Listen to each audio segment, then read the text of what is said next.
तुम्ही बघत आहात जनमत मराठी।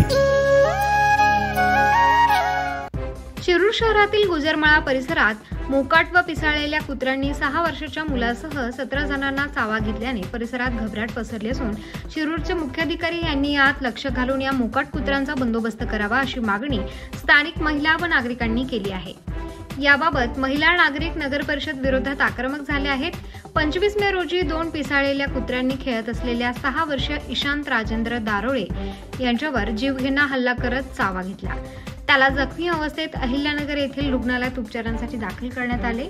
गेल्या 2-2.5 वर्षांपासून या परिसरात 2 कुत्र्यांनी उच्छाद मांडला असून आतापर्यंत 17 पेक्षा अधिक लहान मुले आणि ज्येष्ठ नागरिक यांना चावा घेतल्याची माहिती समोर आली आहे। त्यामुळे परिसरात भीतीचे वातावरण आहे। या घटनेनंतर संतप्त महिलांनी एकत्र येऊन मोकाट कुत्र्यांच्या बंदोबस्ताची मागणी नगर परिषद प्रशासनाकडे केली आहे। सोमनाथ पळसकर पूज प्रीती प्रकाश म्हणाले की माझा भाचा ईशांत हा काल घराबाहेर खेळत असताना 2 पिसाळलेली कुत्री आली व त्यांनी ईशांतचा चावा घेतला। त्यामुळे तो जखमी झाला असून त्याच्यावर अहिल्यानगर येथे उपचार सुरू आहे।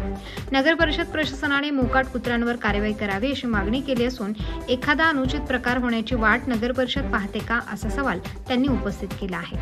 स्थानिक रहिवासी सविता वाबळे यांनी सांगितले की काही दिवसांपूर्वी माझ्याही मुलाला कुत्र्याने चावा घेतला होता। मोकाट व अनिर्बंध कुत्र्यांच्या संख्येमुळे मुले घराबाहेर येऊ शकत नाहीत। कुत्र्यांचा बंदोबस्त तातडीने केला पाहिजे। जबाबदारी न्याय हक्काची।